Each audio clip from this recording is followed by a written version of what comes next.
Continuing coverage now of a legislative session. A deal is on the table. The session may be coming to an end nearly a week after the 2015 legislative session was supposed to gavel out. The governor and the legislative leadership announced a plan. Our Capitol reporter Kimberly Howard live outside the Assembly chamber, the empty chamber. Kimberly, this is just a framework, right? Nothing just official yet. That's right, Greg. Both houses still have to officially vote on this plan, which includes changes to education and an extension on New York City rent laws, something that could also impact homeowners upstate.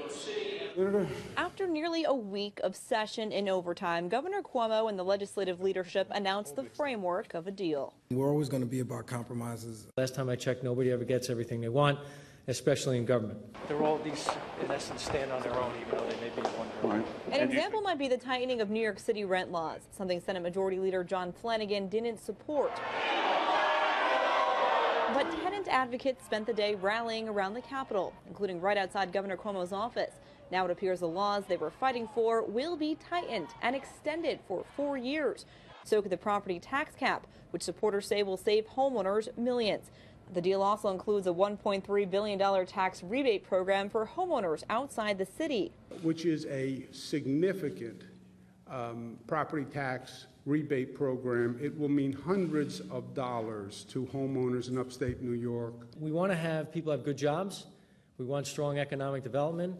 We want opportunities in all communities throughout the state. And we want people to be able to afford to live where they want. The agreement between the three leaders, albeit late, comes after a tumultuous session, one during which the former leaders in both houses were arrested, indicted, and removed from their posts. I don't think you can find another year in the state's history where you saw the number of changes and the major changes that were made during the legislative year. And it was almost unimaginable to have this kind of change in this period of time.